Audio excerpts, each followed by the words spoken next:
تھوڑا سا حصہ رمضان کا باقی رہ گیا ہے۔ جس طرح مہینہ شروع ہو کے ختم ہوتا ہے، سال شروع ہو کے ختم ہوتا ہے، مہینے شروع ہو کے ختم ہوتے ہیں، بہت جلد وہ دن آنے والا ہے کہ ہماری زندگی کا بھی اختتام شروع ہو جائے گا۔ اور ایک جمعہ ایسا آئے گا ہماری زندگی میں جو ہماری زندگی کا آخری جمعہ ہوگا، اور شاید ہمیں پتہ بھی نہ چلے کہ یہ والا جمعہ ہماری زندگی میں آخری جمعہ ہے۔ جو بھی آئے گا، اقترب للناس حسابهم وهم فی غفلۃ معرضون، قرآن کہتا ہے لوگوں کا حساب و کتاب قریب آ رہا ہے لیکن وہ غفلت میں پڑے ہوئے ہیں۔ لاہیۃ قلوبہم، دل بھی لوگوں کے غافل ہے۔ انسان جس چیز کو سب سے زیادہ بھولتا ہے وہ موت ہے۔ جس چیز کو سب سے زیادہ انسان بھولتا ہے اس کا نام کیا ہے؟ موت۔ حالانکہ یہ سب سے زیادہ یقینی چیز ہے، اس کو تو بالکل بھی نہیں بھولنا چاہیے۔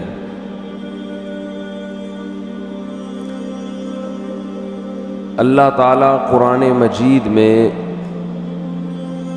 اس حقیقت کا ذکر بہت زیادہ کرتے ہیں، کل نفس ذائقۃ الموت، ہر نفس نے موت کا ذائقہ چکھنا ہے، بہت جلد یہاں سے تمہیں اس جہاں میں شفٹ ہو جانا ہے، منتقل ہو جانا ہے۔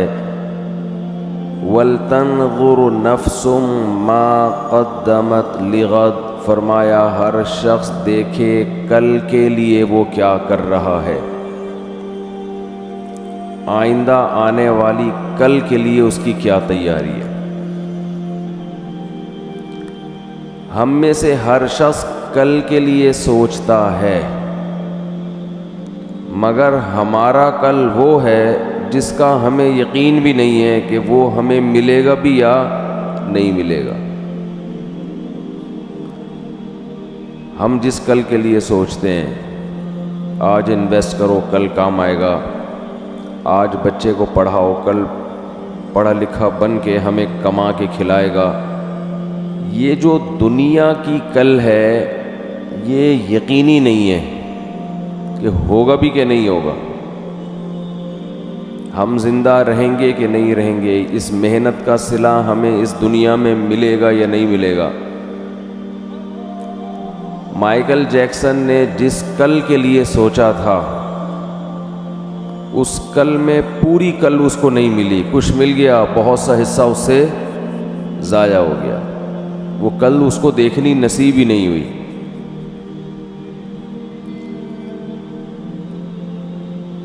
تو اللہ یہی ہمیں بتاتے ہیں کہ جس کل کے لیے تم تیاری کر رہے ہو وہ کل یقینی نہیں ہے۔ اللہ ہمیں وہ کل بتاتے ہیں جو یقینی ہے، جو موت ہے۔ قرآن نے بہت سارے پیغمبروں کے واقعات بیان کیے ہیں،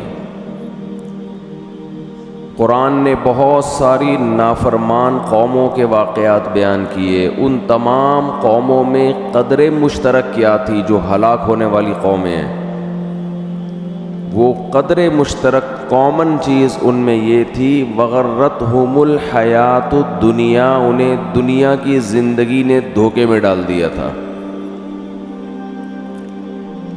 اس سے پتہ چلتا ہے کہ بھائی یہ دنیا جس میں ہم رہتے ہیں یہ ہمیں دھوکہ دے رہی ہے۔ دھوکے کی ڈیفینیشن کیا ہے؟ جب کوئی آپ سے وعدہ کرتا ہے اور اس وعدے کی بیس پہ آپ سے کوئی کام لے لے اور پھر عین وقت پہ اپنا وعدہ پورا نہ کرے تو آپ کہتے ہیں یہ بندہ چیٹ کر گیا ہے، یہ بندہ دھوکہ دے گیا ہے مجھے، کہتے ہیں کہ نہیں کہتے؟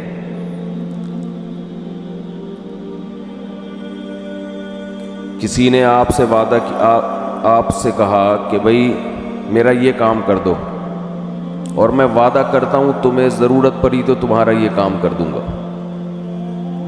آپ نے وہ کام کر کے دے دیا اس کو، عین وقت پہ وہ غائب ہو گیا، تو آپ کہتے ہیں یہ بندہ کیا ہے، چیٹ کی اس نے میرے ساتھ۔ دنیا صبح سے شام چیٹ کرنے کے علاوہ کوئی کام نہیں کرتی، یہ ہم سے وعدہ کرتی ہے کہ تم میرے لیے یہ محنت کرو، یہ کرو، یہ کرو، یہ کرو، میں تمہیں نوازوں گی، میں تمہیں عزت دوں گی، میں تمہیں شہرت دوں گی، میں تمہیں دنیا میں مزے دوں گی۔ قرآن کہتا ہے غرت، دھوکہ دے گی، یہ جو کچھ دکھا رہی ہے ویسا نہیں کرے گی، یہ تمہیں کینسر دے گی، یہ تمہیں بلڈ پریشر دے گی، یہ تمہیں شوگر کا تحفہ دے گی، یہ تمہیں فالج کا تحفہ دے گی، یہ تمہیں ایکسیڈنٹ کا تحفہ دے گی، یہ تمہیں غربت کا تحفہ دے گی، تمہیں نافرمان اولاد کا تحفہ دے گی، یہ لوگوں سے دھوکہ دلوائے گی تمہیں۔ تو جتنی بھی قومیں دنیا میں برباد ہوئی ہیں، فرعون کیوں تباہ ہوا ہے؟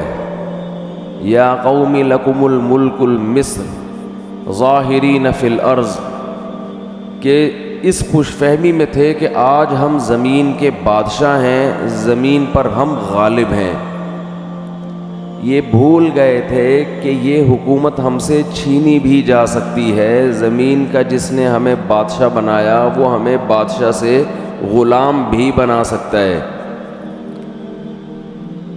انسان اس ظاہر کو دیکھ کر بہت زیادہ دھوکہ کھاتا ہے اور وہ سمجھتا ہے کہ جیسا میں ہوں ویسے کا ویسا ہی رہوں گا، یہ بہت بڑی بھول ہے۔ اللہ نے 3 مدارج بیان کیے ہیں قرآن مجید میں انسان کے۔ پہلے اللہ نے حکم دیا کہ اے لوگو جنہوں نے گناہ کر کر کے، اللہ کی نافرمانی کر کر کے اپنے اوپر زیادتی کی ہے، ابھی بھی وقت ہے توبہ کر کے اس اللہ کی طرف آ جاؤ۔ قل یا عبادی الذین اسرفوا علی انفسہم، میں نبی ان سے کہہ دیجئے کہ اے میرے بندو جنہوں نے اپنے اوپر زیادتی کر لی۔ ہمارے ہاں زیادتی کہتے ہیں کہ دنیا برباد کر لی، پڑھے نہیں، کوئی جاب نہیں کی، کوئی بزنس نہیں کیا، اس کو ہم کہتے ہیں بندے نے اپنا فیوچر تباہ کر دیا۔ اللہ کی نظر میں زیادتی یہ ہے کہ اللہ نے جن کاموں کا حکم دیا تھا آپ نے وہ کام نہیں کیے، تو اللہ کہتے ہیں اسرفوا علی انفسہم، جنہوں نے اپنے اوپر زیادتی کی ہے اب بھی وقت ہے توبہ کر لو، لا تقنطوا من رحمت اللہ، اللہ کی رحمت سے مایوس مت، ابھی مایوسی کا ٹائم شروع نہیں ہوا ہے، بہت جلد ایک ٹائم آنے والا ہے جس میں اللہ تمہیں خود مایوس کر دے گا، خود بتائے گا کہ اب مجھ سے امیدیں مت لگانا۔ ان اللہ یغفر الذنوب جميعا، ابھی توبہ کرو، اللہ سارے گناہ معاف کرنے کے لیے تیار ہے، ابھی توبہ کر لو۔ انسان بڑا ڈھیٹ ہے، وہ کہتا ہے ابھی توبہ نہیں کروں گا، میں اس وقت توبہ کروں گا جب توبہ کا دروازہ بند ہوگا۔ پہلا حکم اللہ نے کیا دیا؟ توبہ کرو۔ آپ مجھے بتاؤ توبہ کس چیز سے ہوتی ہے؟ برائی سے، گناہ سے۔ اللہ ہم سے زیادہ عبادت نہیں مانگتے، اللہ ہم سے گناہوں سے توبہ مانگتے ہیں۔ آج کوئی شخص اگر دین پر آتا ہے تو عبادت کی کثرت کو فوکس کرتا ہے، گناہ چھوڑنے کو فوکس نہیں کرتا۔ اللہ نے پچھلی قوموں میں جتنی قوموں کو ہلاک کیا، تباہ کیا، کوئی ایک قوم بھی ایسی نہیں ہے جس کو اشراق کی نماز چھوڑنے پر عذاب دیا ہو۔ کوئی ایک قوم بھی ایسی نہیں ہے جس کو تہجد چھوڑنے پر عذاب دیا ہو، کوئی ایک قوم بھی ایسی نہیں ہے جس کو صبح و شام کی تسبیحات چھوڑنے پر عذاب دیا ہو۔ قرآن کہتا ہے فَكُلًّا أَخَذْنَا بِذَنبِهِ، جتنی قوموں کو تباہ کیا ان کے گناہ کی وجہ سے کیا ہے، نافرمانی کی وجہ سے کیا ہے۔ اور وہ نافرمانی کیا تھی؟ تمام قوموں میں ایک ہی چیز تھی کہ انہوں نے پیغمبر کے جو سفیر، اللہ کے جو سفیر تھے، اللہ کا جو پیغام لے کے دنیا میں آئے تھے، ان کی باتوں کو ویلیو نہیں دی، ان کی باتوں کو اہمیت نہیں دی۔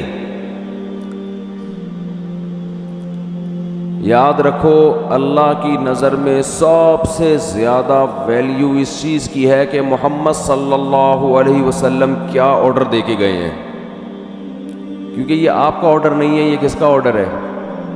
اللہ کا آرڈر ہے۔ اور ہماری نظر میں سب سے کم ویلیو کس کی ہے؟ اللہ نے کیا کہا ہے؟ اللہ صرف یہ دیکھتا ہے اپنے بندوں میں کہ یہ مجھے کتنا فالو کر رہے ہیں، اس کے علاوہ اللہ کو ہم سے کوئی غرض نہیں ہے۔ یہ دماغ میں اچھی طرح یہ بات بٹھا لینی چاہیے۔ اللہ یہ بھی نہیں دیکھ رہا کہ تم انسانیت کی خدمت کر رہے ہو کہ نہیں کر رہے، تم زمین میں کیسے رہ رہے ہو۔ اللہ یہ دیکھ رہا ہے کہ میری کتنی مانتے ہو، انسان کی خدمت بھی میرے کہنے پہ کر رہے ہو کہ نہیں کر رہے، بس۔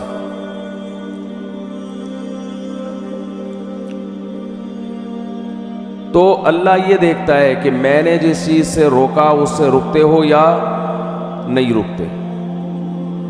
دنیا میں خوش قسمت ترین انسان وہ ہے جو موت سے پہلے پہلے اللہ کو بھی مان لے اور اللہ کی بھی مان لے، اور یہ تکبر چھوڑ دے کہ میں نہیں مانوں گا۔ تو اللہ نے قرآن میں کیا فرمایا کہ اے ایمان والو، اللہ ابھی تمہیں اپنی رحمت سے مایوس نہیں کر رہا ہے، توبہ کرو۔ توبہ کس چیز سے ہوتی ہے؟ گناہوں سے۔ بہت سے لوگ دین کی طرف آنا شروع کرتے ہیں، گناہ چھوڑنے کے لیے تیار نہیں ہوتے۔ کون سے گناہ ہیں جن کو قرآن نے بہت اہتمام سے بیان کیا، حدیث نے بہت اہتمام سے بیان کیا؟ وہ گناہ آج ہمارے معاشرے میں بہت تیزی سے پھیل گئے ہیں۔ اس رمضان کے گزرنے سے پہلے پہلے توبہ کریں، ان تمام جرائم سے توبہ کرنی ہے۔ ان گناہوں میں سب سے پہلا گناہ ہے نماز کا قضا کر دینا۔ اللہ نے اس کی کسی قیمت پہ اجازت، بولے نا بھائی، نہیں دی۔